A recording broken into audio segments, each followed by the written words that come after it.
right, we have made it to Monday, and it is a busy one. Yeah. I feel like I'm running around trying to get things figured out. Still wrapping presents. Mary Hours over there who said she's just got a to-do list building in her head. It was stressing her out, and it feels like everyone's sort of feeling that way right now. I just have to bring myself down. That's the goal, not to get too stressed. Yeah.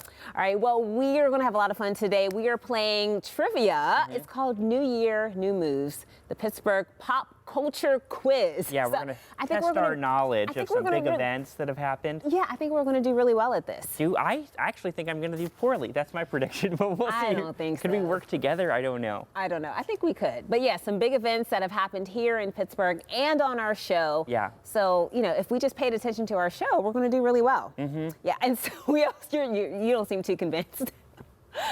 Also, we are learning how to set and keep New Year's resolutions. I know this is really key because a lot of people, they start and they say, hey, I want to go to the gym. Yeah, they're setting every their day. 2026 goals, and maybe sometimes they're a little too ambitious. Yeah, I think so too. But yeah, we're going to figure out how to make them a little more doable. Yeah, then we have a special coach here. He's going to give us some tips, and he's really good. So I'm looking forward to that. So we have a few holiday programming notes for this week. So tomorrow, it's going to be a regular Talk Pittsburgh. It's as regular as it gets. Regular. The two of us are here, yeah. You and I. And then Christmas Eve, something really special. Oh, I'm excited for this one. We've got this winter garden special. Heather and I did this, and we're sharing some of those sort of gardens we visited over the summer and sort of looking forward to the next year. And then on Christmas Day, it's a fun one too. Really, this is happening both at 9 a.m. and 3 p.m. It's our big PTL and Talk Pittsburgh Christmas special. So we joined forces this year, which was really fun. We wanted to make it bigger and better than ever. And then this is right up your alley here. Grab the kids, grab your distant cousin, call your ex-wife, because on Friday, December 26th, I'm hosting a full hour of Mascot Madness. It's co-hosted actually by me and Ammo from the Riverhounds. That's wonderful. Yeah, that's sort of our one championship team this season. Yeah, that is. The Riverhounds. There we go. They really did a good job. You should call your ex-wife. I love that. Yeah. Okay. All right, so we're going to check in with Mary. The first day of winter was Sunday. It definitely looks like the first day of winter. This was Friday. Yeah. I had to pick up Aviv from daycare during this blizzard. I was there, and it was like almost whiteout conditions. It was insane. I know. Look at that. It looks cold, and it was. It was very cold. So we're going to bring in Mary because we're all wondering if we're going to have a white Christmas this year, and I feel like the answer is going to be no. It's going to be no. Yeah. You know, we don't see very many white Christmases here in Pittsburgh at all. So I totaled up a list of our white Christmases that we've had. Our last one, it was back in 2020. We had 5.1 inches, and that beat the record of, in 1935, 3.5 inches. 1902, should say 2.5 inches. 1993, it was about 1.4 inches as well. So that's only about 10% of the time that we have a white Christmas here in Pittsburgh. It is a very, very low chance. And when we talk about a white Christmas, what it's defined as, that is 1 inch or more of snow on Christmas Day. That also qualifies if snow fell the night before and you have a snow depth of 1 inch or more. So if it's less than that, it doesn't qualify. Again, 1 inch or more. So again, that last one was in 2020. And if you're further off to the east, you have a better chance. Further to the north, you have a better chance of a white Christmas. So the probability here in Pittsburgh, it's about 10 to 25% chance of that white Christmas. And then a little bit further north, you have that better chance because, you know, you have more snow cover. It gets colder for areas north. You have your lake effect snow showers. So a 50 to 60% chance of that white Christmas normally happening there into the Laurel Highlands. But yeah, we're not seeing that this year, but it's good for travel. Okay. Well, and kids can go outside. Yeah, we're wondering about the Steelers game in Cleveland this weekend, because for folks traveling, you know, on the day of the game, what are the conditions going to be like for them? It's still really far away. Yeah. But as we're trending with this warmer weather, we have 50s for the weekend.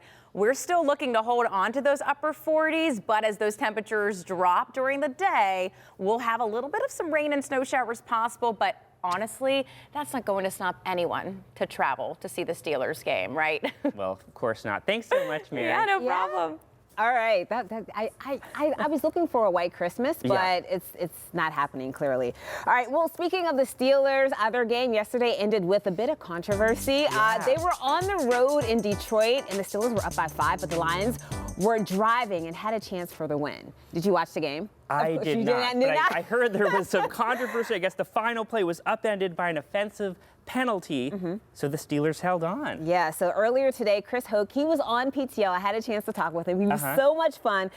He was actually talking about his involvement with Giving Machines, a vending machine that allows you to pick a charity to donate. It was really cool, but Talk Pittsburgh was able to get his thoughts on the game. Take a listen.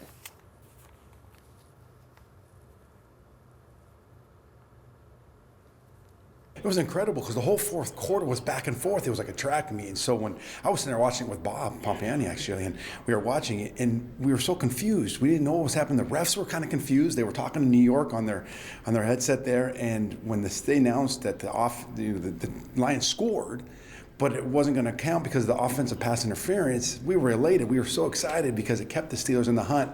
You know, and then to add to it that the Ravens lost last night. I mean, it's all falling in the Steelers' favor. Wow. Well, we're sticking with sports for a minute because he did it.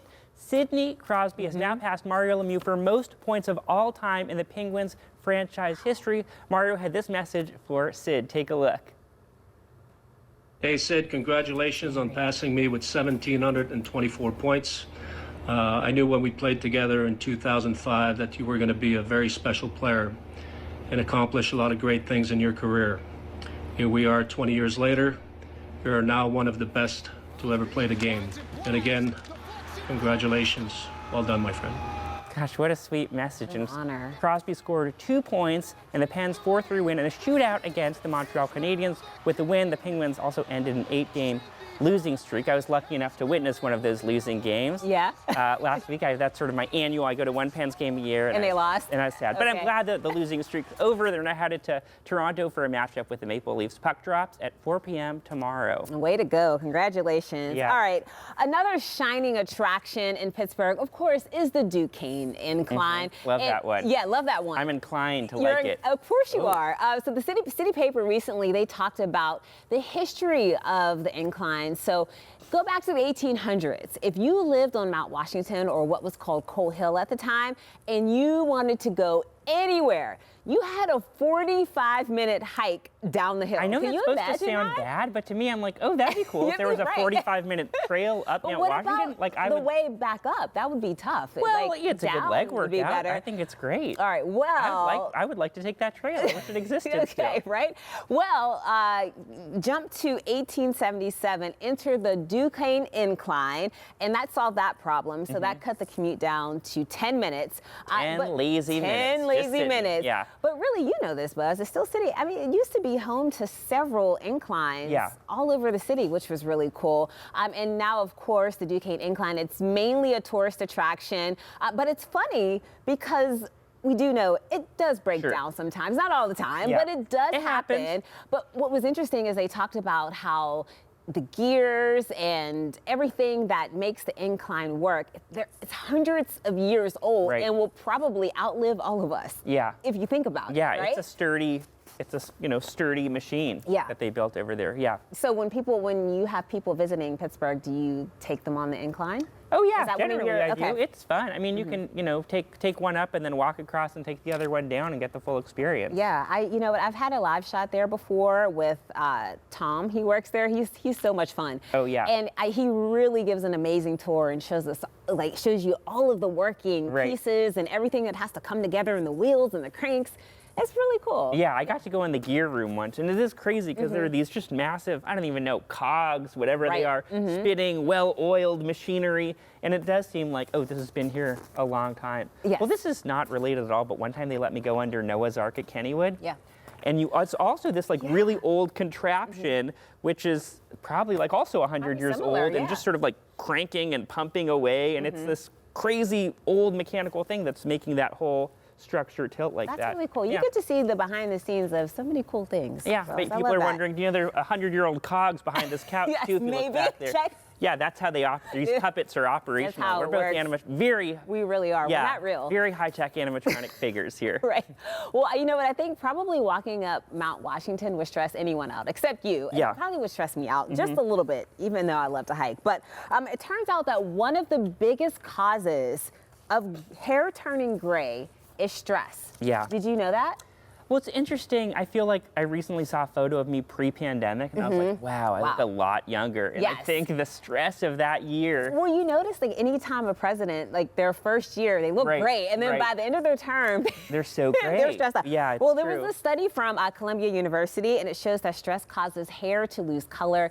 This makes sense. Stress hormones like cortisol, Yeah. it interferes with the melanin that creates like your hair to be dark, or Right. makes your hair to be dark, which can turn it gray. But the good news is that it can reverse if the stress is removed, if your source of stress I goes feel like away. I've only noticed more gray and never less gray. Does that just mean I don't know? Well, you know what? My mom, she's gonna kill me. She's great. Yeah. I mean, I don't think it's a secret, but Yeah. So I know she dyes her hair, so I'm probably gonna have to do the same thing. And Yeah. to be honest, in the past couple of years, these gray hairs have been sprouting. Do you see them No, sprouting? I don't you see don't see any. them? Oh, I see one. Yeah, I see just one. one. Yeah, Okay. yeah. Well, there's at least 12. Okay. There is. And I don't Zoom in, folks. Yeah, zoom in. But I just think it comes from stress, and hopefully it'll go away when Yeah. I'm less stressed.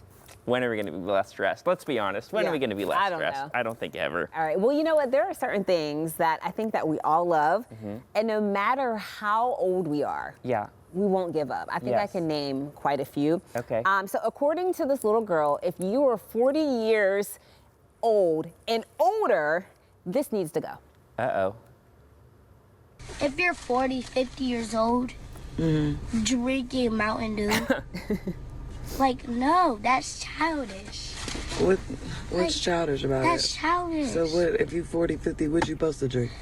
Unsweetened tea. Soda water. Pepsi Zero. Well, she also suggests Zero. that lemon water is appropriate, and she's overall, I think she's concerned that Mountain Dew is just too sweet and could cause heart problems. I don't know. I don't know. What about like 7-Up, Sprite, Coke? Can she like rate like what age should you be when you're drinking Is there each of these something sodas? that from your childhood that you just haven't given up, that you still eat or drink? Or Yeah, I'll tell you what I love. Kinder Surprise. You can't get them in America, but you can get them at some specialty shops. What are they? It's a chocolate egg. Inside there's a toy. Love them. Wow. Kinder Surprise. So do you order those, or do you? You can. There's a place in Squirrel Hill you can get them. There's like a shop on Forbes called the Chocolate Moose, and you can pop in there and get them. But they have to be imported because it's not. I think it's like the FDA doesn't let you sell non-food items inside food items. Oh, I see. So, but they do in Interesting. everywhere else in the world. So I would say You maybe just we won't can give them catch up. up. Oh, mine's not as interesting. Just Oh, what's yours? Just Twizzlers. Oh, That's Twizzlers. it. Okay, That's that's it. fun too. No toy inside it, but No, whatever. no toy. Okay. All right, well, Little Couple Talk Pittsburgh. Did you know Pittsburgh has an underground art scene? Well, it was given a ticket into a gallery you may have never heard of, but want to visit. And later, after opening a brand new terminal, the Pittsburgh Airport announced its newest nonstop flight to greener pastures. We'll tell you how and when you can hop over the Atlantic. That's after the break.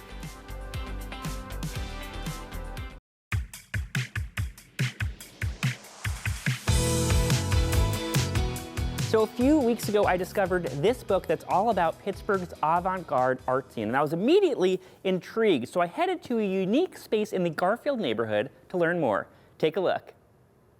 We're here at the Irma Freeman Center for Imagination. We're surrounded by artwork, many of which is in this book, Pittsburgh's Avant-Garde, 60 Years Inside the Underground Art Scene. And we're joined by Sheila, who's the person behind this book, the brilliant mind. And you worked on this book for years. 7 years. Wow. And so what gave you the idea to create this book? Well, I started out doing an exhibition that we had, and it was called Pittsburgh by Pittsburgh Artists. The first one was in book. And so for our purposes and for this book, what does it mean to be avant-garde, an avant-garde Pittsburgh artist? Everything that's like unestablished, not institutional. Yeah, it's not at the Carnegie Right. Museum of Art. Right. So even in this whole gallery, we've shown a lot of outsider art And, you know, some of them were big names and some of them were small names. Well, and we're surrounded by so much different kinds of artwork, and we were pointing this one out before. This is this photo collage that's sort of giving you the impression that you've got the viewpoint of the drummer. So Joelle Levitt, a drummer, did that, and she pasted in all these characters from the scene. And it feels like you're sort of there in that bar, which is so cool. And I love just the different mediums, like here over here. This is like a quilt. I mean, it's like a painting quilt. She's a master in the texture. Can we like see what it looks like on the back? Sure. Because it must, I mean, oh my goodness, there's like a whole other side on the back. Oh, that's gorgeous. It is, really. I was really struck by this painting over here as well. So I always thought of this painting when I hear the song Beautiful Boy. Yeah. Like it looks like a parent and a child. And it looks like this could be water, but it also looks like they're in a dream, like a skyscape. So it's like a water, the lines between the sea and the sky are blended so much that it's hard to make a definite distinction between the water and the sky. And this piece on the wall is sort of misleading because it seems like a shadow, and I'm almost looking for what's casting the shadow, but it's lightly painted on there. Yeah, it's a shadow painting by Sandy Strife, who she actually died in 2020. But she was very intrigued by the shadows. And she made me promise that I would never show her photos of how she did it. Oh. What's kind of funny is Cheryl Capenzzuti makes these lint figures. I mean, this is like parts of clothes and towels and sheets. She does really large objects. Yeah. She has a lot of followers and volunteers that help her do first night. And they must have to help her collect all that lint. That's a lot of lint. Somebody made a contribution last night. This is in the book also. Very cool. Well, the book is incredible, and you've clearly put so much work into it. And folks can pick it up here. They can buy a copy online. Yeah, they can buy it online. They can buy it at Bantha. They can buy it at Cozy Corner, Bottom Feeder. It's also in some of the museum shops. Thanks so much, Sheila. Thanks, Boaz. That was great. I'm just messing around. That was me. Anyways, it was really inspiring to see how many creative folks and amazing artists there are in Pittsburgh. And the book is over 400 pages long. It's full of these beautiful color photographs. I think it would make a great gift for the art lover in your life. So check out one of those shops that Sheila mentioned if you want to get a copy for yourself. Well, coming up on Talk Pittsburgh, it's trivia time, right, Mikey? It is. Yeah, and today's theme might be the longest and most convoluted one yet. From the Steelers to strawberry jello, pretzel salad, and everything in between, we're putting our knowledge to the test in a Pittsburgh pop culture quiz. That's next.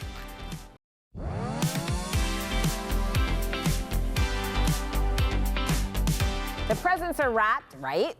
Of course they are, and the holiday countdown is on. So to celebrate, let's see how well you remember the year that was. From Steelers highlights to sweet Pittsburgh traditions, it's time for our New Year, New Moves Pittsburgh Pop Culture Quiz. Let's play.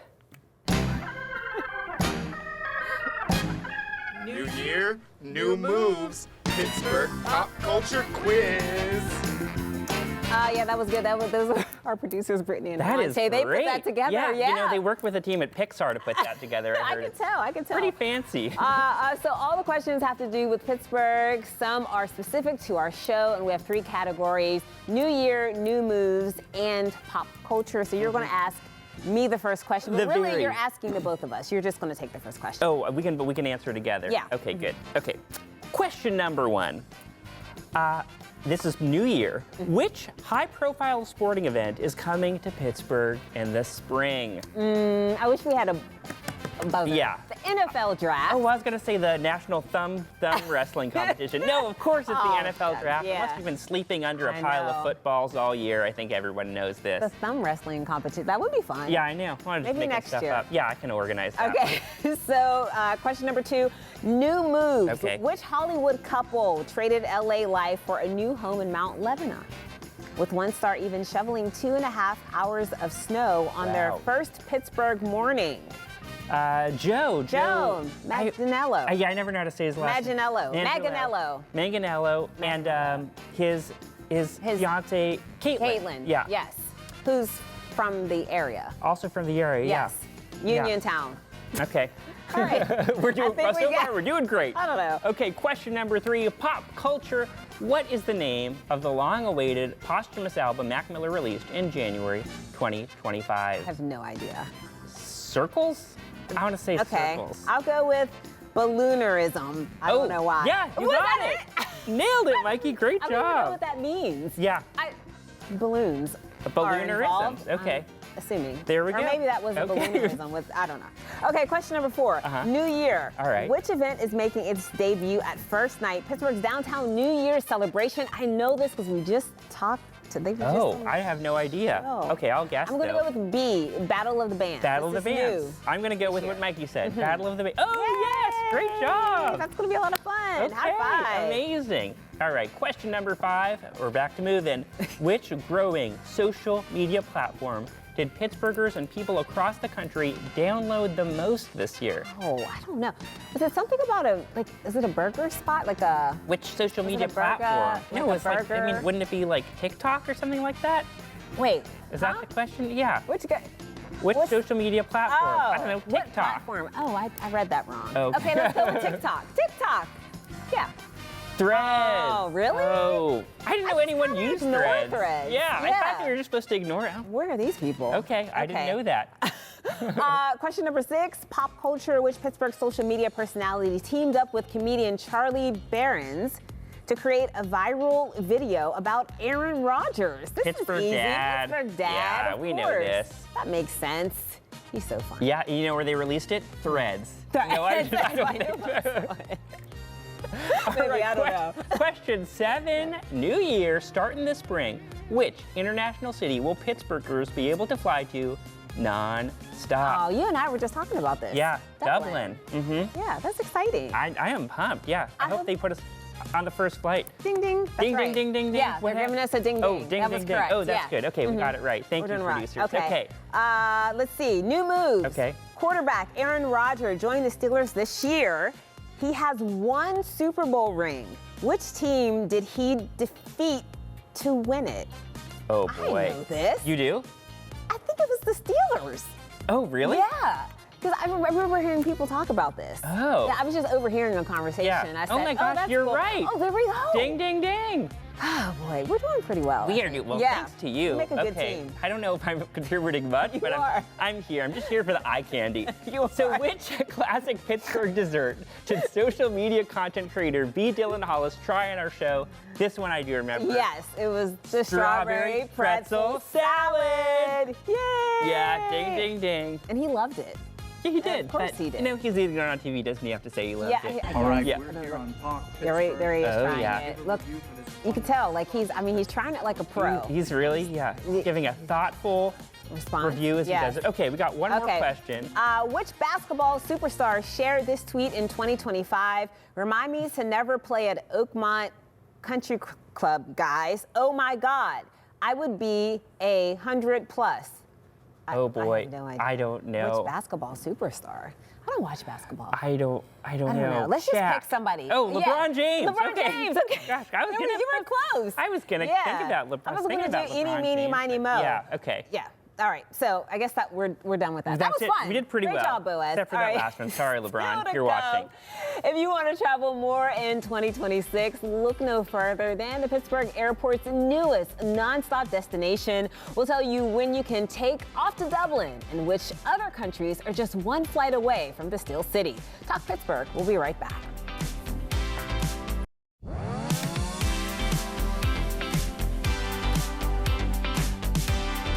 Ever dreamed of grabbing a pint of Guinness in Dublin's towering storehouse? Yeah, or strolling the campus of the historic Trinity College. Well, now you can do it all and without a layover. That's because Aer Lingus is launching a direct flight from Pittsburgh to Dublin in May. There are going to be 4 flights every week. They're going to be on Mondays, Wednesdays, Fridays, and Sundays. And from Dublin, there's going to be connections, of course, to a whole host of other major European cities. And a lot of people were talking about Ireland recently because the Steelers played there earlier this year, and Dan Rooney, who's the Steelers VP of Business Development and Strategy, says he wants to bring American football to Irish fans. So I guess they're really hoping that a lot of Irish people get on that same flight and come back to Pittsburgh and watch a game. And the amount of Steeler fans that went over there for that game, I mean, you would have thought it was insane. Yeah. We were everywhere. Didn't they charter flights for that? I think they did. Yeah. It was I guess fantastic. maybe there was enough interest. They were like, let's do this all the time. Absolutely, as they should. And there's also going to be some other nonstop international flights from Pittsburgh.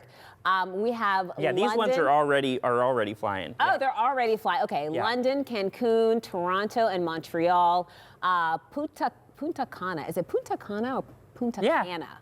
Punta Cana, I think that's right. Dominican Yeah. Republic and Reykjavik. Yeah, that's right. Iceland Air, that does it. They do it seasonally. right. I think they're going to start up again in May, but I got to go there like a year and a half Oh, ago when we they know. launched that flight.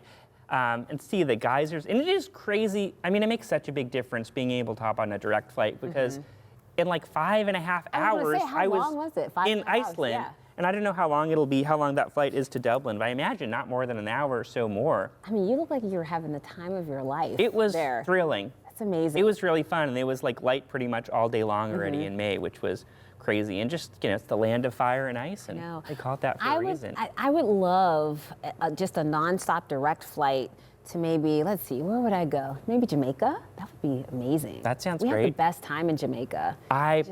Why not? I'd love it. I'd love some more European destinations. I have a lot of family in the Netherlands and Belgium. So if I could hop on a plane, but even not international, if I could just get back home to my home state of Oregon on a direct flight, because it is now faster to get to Dublin from Pittsburgh than it is to get to Portland, Oregon. I know. I remember when we had US Air as a hub here, but it's like now you have to almost, like if you need to go to New York City, sometimes I've had to fly past New York to get back to New York or, whatever city, and that really, I don't like that at all. One time when I flew to Portland, I had to fly to Atlanta first, which I'm pretty sure is not the most direct way that's to do like it. going to go that way. That doesn't make any sense. No, doesn't make a lot of sense. But I'm excited. I have not been to the new airport yet. I know you have spent a lot of time there, so I just want to take a flight anywhere. And if representatives from Aer Lingus are watching, Mikey and I are ready and available to fly to Dublin on that first flight. We are here. We're ready for it. I was going to sort of reference some Irish food, but I can't think of any right now. We'll go try some delicious Irish cuisine, whatever that entails. I know. It sounds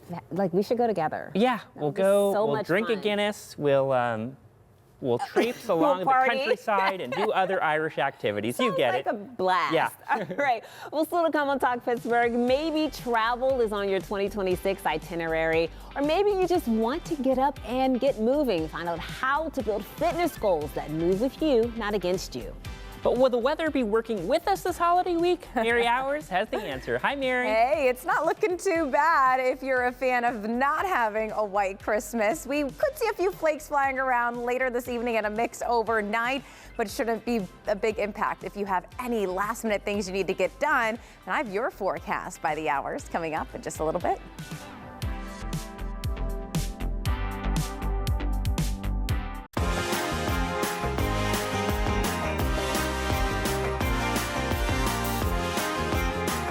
We're taking a look outside. We made it through the shortest day of the year yesterday as we welcomed the first day of winter. And today, it is really feeling like winter out there. Oh, it definitely is. And a lot of people will be traveling and getting last-minute shopping done. So Mary Hours is back with your very special holiday forecast by the hours. And people are trying to cram in a lot right now. So the weather matters. Yeah, we got the coldest morning out of the way this morning. Oh, good. So Really? The coldest morning. Okay, that's good to know. Yeah. All right, we're off to a good start. So Yeah. Kristen, she wants to do a little bit of shopping today. Yeah, after work. she said right after work Yeah, she's got to she's go going. do shopping. So do I. And we have pretty quiet conditions. We may see a flurry flying around if you're well to the north or if you're going to the northeast, but it's just going to be cloudy and temperatures are going to be above that freezing mark. We're into the upper 30s. So travel looks good if you have anything you need to get done for the rest of today. Okay. And Sandy is checking in about her husband because he's traveling on Tuesday from West Virginia to Clarion and wants to know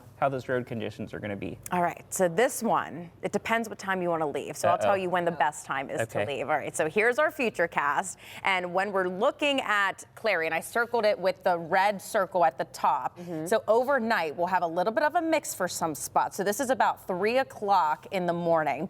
Snow then, I would wait until after about 4 or 5 o'clock in the morning, because then you're just going to be driving in light showers. When we have that mix, it's going to be a little bit tough because temperatures for areas north and east will be around the freezing mark. So any of that rain that falls comes into contact with that surface of freezing or below. You could get a little bit of a glaze. Again, this is light precipitation. We're not looking at much. So 8 o'clock, you have light showers, but you're traveling south now. You're getting warmer, so it's going to be decent for the rest of the day. You should be great to get home as well Tuesday night. Oh, that would be perfect to map it out that way. Yeah. I love that. That's what I do every time I'm driving. I gotta make sure we're good to go. Well, see, you know, though. You know what's happening. So, Eric, I feel like he's in the position that a lot of people are in this week. So he's doing everything last minute. He said Wednesday morning into the afternoon, like Christmas Eve. He said all the things. You have to do all the things. Everything. Listen, I have to do everything on Christmas Eve. I mean, I have to go pick up rolls for Christmas Day. So I have to go do that. I have to make sure I gotta go get a card still. I just like the list is endless. If I can get that in today, it'd be great. But you know, Christmas Eve is the best day to go out and get stuff. I mean, in the morning, just get it done and then you'll be home ready to wait for Santa's arrival. We're in the low 40s, right? I'm okay with the warmer weather. I know you are. I know. All right, and Mike is curious. He wants to attend a church service, you know, Christmas Eve in Clinton. So that's 5 p.m. on Wednesday. How's it looking? Yeah, this is Hebron Presbyterian Church, their service, and everyone's having service on Christmas Eve night, and it's going to be a very silent night. So we'll have temperatures right around.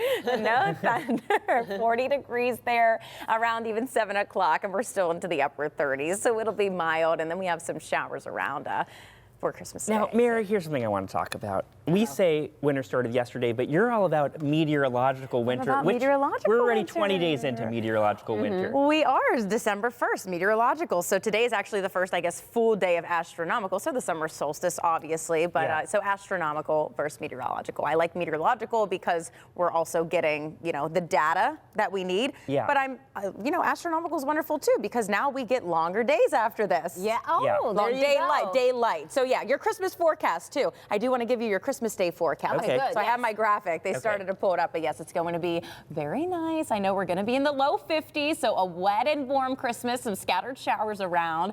But I mean, temperatures are going to make it to those low 50s. So again, it's going to be warm as of right now. I mean, maybe there will be a Christmas miracle and we get some snow and some freezing temperatures. But now I love a little Christmas. I just remember that would be a miracle. On Christmas, you had snow. You went outside and you made snow angels and you bundled up inside and opened presents. Okay. We got to drive. Not this year. Not this year. Thanks, Mary. It'll be a great Christmas. All right, well, coming up next on Talk Pittsburgh, if your calendar is already packed, adding another resolution might be setting yourself up to fail. See how rethinking your schedule and your expectations can make those New Year's goals doable.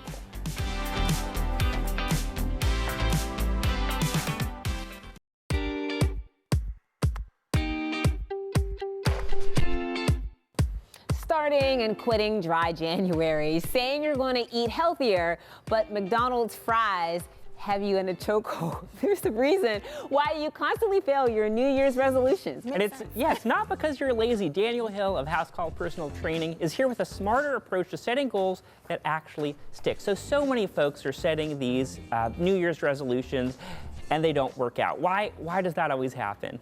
So I work with a lot of very responsible, busy adults, and none of them are lazy. The problem comes from the systems they're using, and they look at picking the wrong systems as a character flaw. It's not you, it's the systems you're using to get to your goal. So they're adding too much to an already full cup. They're setting vague goals. They're being overly ambitious with what they're choosing to pursue, things like that. Yeah, well, speaking of a full cup, you recommend that you should subtract before you add. Talk about that. Exactly. So people will say oh, I'm going to go to the gym. I'm going to get a gym membership. And they might not realize that the reason they weren't going to the gym had nothing to do with not wanting to go to the gym or being lazy. It's every day it was, I don't have time. I'm trying to and my day gets out of control. So you really want to look at your schedule and ask yourself, what am I willing to trade to make this happen for myself. Because if there's nothing you're willing to trade, then you're just going to be right back here next year saying, I'm going to get healthy, I'm going to get fit, and spinning your tires. Well, that makes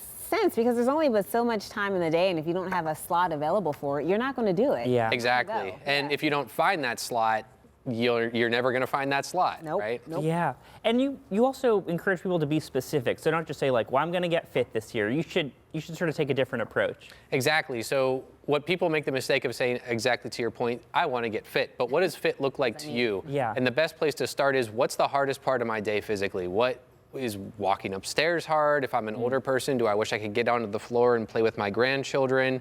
And there's the question of, what are you doing and how soon do you want it to happen? So it's not just, I want to get fit, or it's not just, I want to be able to get onto the floor and up after playing with my grandchildren. It's also, I want to be able to do this by June because we're going on family vacation. Oh, yeah. So that adds specificity, which is achievable because non-specificity is nothing, but it also adds urgency. And without urgency, not only do people not buy stuff, they also don't actually go and do anything. But that makes sense though, because for me, it's not like getting fit doesn't equate to losing weight. For me, it's about building strength and being able to do push-ups, and especially being, I'm sure I'm probably perimenopausal. I think a lot of women are in that space where they just want to be stronger. Exactly, and answering that question for yourself, what does that look like, is important, because it's not just giving yourself a goal you can achieve, but it's also when the going gets rough and you want to quit, you can actually hold on to something and say, oh yeah, I'm going to let go of getting fit. It's, no, I'm going to let go of being able to do my first push-up or being able to play with my grandchildren. That's much harder to let go of than I want to get fit. Yeah. So it's just like, just sign up for an ultra marathon in 2 weeks and then really, set the goal for yourself, That's what right? you should do. Yeah.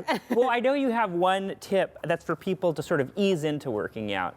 Exactly, and that plays a little bit into that time aspect that we talked about earlier. People will say, I want to go to the gym 6 times a week for an hour each day, and they think that's the right thing because they dislike their old routine so much that they overcommit to the new routine. But if you're going from 0 to 100, you're probably not going to get there. So the best way to do it is make it so easy to achieve that you're going to feel like you're knocking it out of the park no matter what. Yeah. If you say, I want to save $100 million in 2 days, you're not going to save $100 million and you're going to be like, I'm a financial failure. Probably not. Yeah. It's the little wins that motivate you to keep moving, right? Exactly. You build the mountain out of smaller rocks. You talked about subtracting before adding. So I would say let's forget the rest of this conversation and let's add in a workout in this minute we have left. Exactly. So like an example of something easy to do would be, you don't want to say, I'm going to do a backflip day one. It's, I'm going to do, I've tried that I'm going to do a squat day one. Okay. I'm just going to, and you can do this while you're washing dishes at the sink. You can be like, I'm standing here, I'm doing some dishes, and now I'm just going to do 5 squats in between. Or you can also do that from your office desk. You can just stand up, you can be like, every hour I'm going to stand up and do 10 squats. What if your coworkers look at you strangely? Well, you know what? Your coworkers are, if in 30 years when you're still out of shape, you're going to be like, if only I would have gotten in shape if it weren't for my judgmental coworkers. Right. I don't think you'll probably feel silly saying that. So you can do some squats, and if squats are too easy, just do some lunges. Leg exercise. You went down pretty far.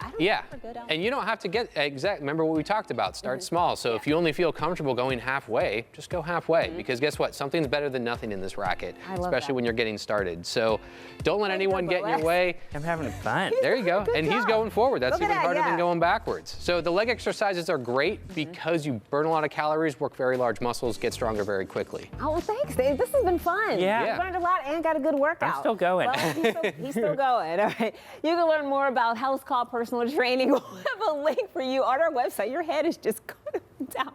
KDKA.com/TalkPittsburgh. We'll still have to come on the show. Get on your dancing shoes and various costumes, because we're taking you behind the scenes of my first ever music video featuring all the mascots. He's still going.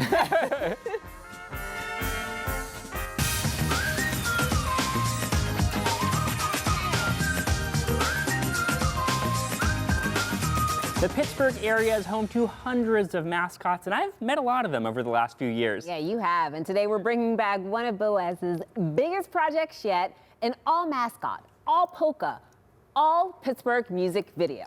And it's called, you guessed it, the Pittsburgh Mascot Polka. Here they come, there they go. Who's inside, you'll never know. But they sure do put on a show. Pittsburgh Mascot Polka. Steely McBean, what a guy. Pirate parrot on the fly. And icebergs always skating by. Pittsburgh mascot polka. Mrs. T's pirogue is racing through. Here come Kenny Kangaroo. Smiling cookie from the Eaton Park. They're getting ready, get on your mark. Here they come, there they go. Who's inside you'll never know, but they sure do put on a show. Pittsburgh mascot polka.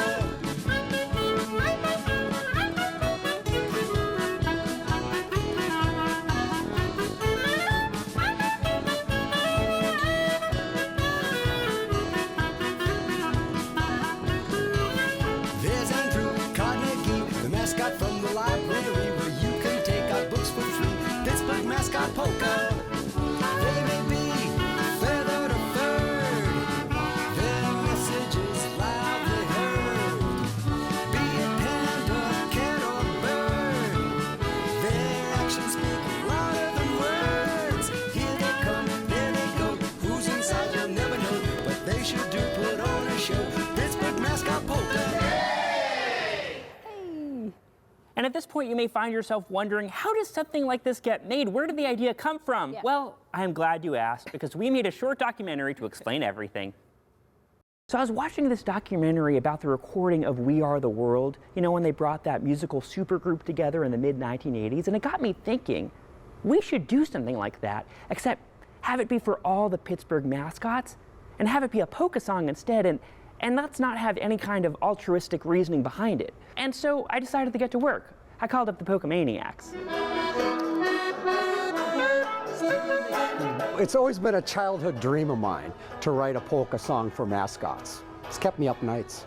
And then, of course, I had to get all the mascots to sign on, and that was a little harder. Yeah, I'm trying to reach Steely McBeam. No, I already did leave a message, but is there another number I could call to get a hold of him? Kenny, I can't hear you. Give me a call back when you get off the Jackrabbit. Hey, someone's here to see you. It's like a dog, like a bear. Oh, yeah, it must be Wild Thing. What about Jalapeno Hannah? It is good to hear your voice, Mr. Water Heater. Yeah, I understand Oliver Onion's not there, but is Bacon Bert there? Hey, Boaz. Oh, sorry, I'm on the phone with a chipmunk. Cheese Chester, I'm just really trying to get a hold of one of the pierogies today. We can't reserve the studio for mascots, Boaz. We have other shows to do. There's nothing you can do. There's no way you can change.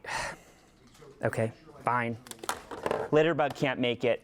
We needed a location for the music video, so I called up our friends at Bottle Rocket. They normally have a strict no animals policy there, but I promised I would clean up if there were any accidents. Well, I think everyone will be screaming inside at a certain point, too. We had dogs, we had bears, we had birds, we had chocolate bars, we had chipmunks. I mean, not only did we have to film a music video, we also had to make sure no one ate each other. Cool.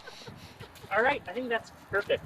Let's get in here. I mean, you don't want a bear eating a chipmunk. You also don't want a dog eating a chocolate bar. Mr. Water Heater, come on out. You gotta have some. You gotta stay alive. You gotta stay alive. Oh, yeah. It was actually super fun, but you know, everything's always crazy at a Polka Maniac show. But add a dozen mascots takes it to a whole nother level. That's great. So fun.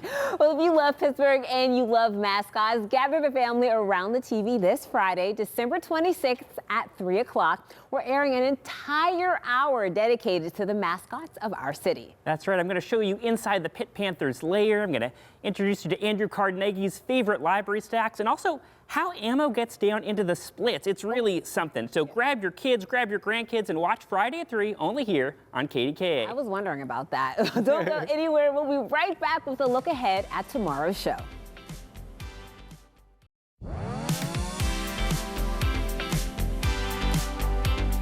Such a fun show. Coming up tomorrow on Talk Pittsburgh, clues, cash, and a race across the Steel City. Ooh. A popular Instagram page has people sleuthing for hidden money up for grabs. Heather got a front row seat to how the hunt plays out in real time. And also, they've got steep discounts from everything, from dog treats to drones. We're talking to an expert from the auction site Mac.bid. They're sharing how you can save tons of money on, honestly, the most random items you can dream of. And they're letting us get a little nebby with a look inside one of their busiest warehouses in Western You know, I got PA. a treadmill from Mac.bid. I remember there was like a week where you'd accidentally bought like 10 pieces of exercise equipment on Mac.bid. It's still at my house. Okay.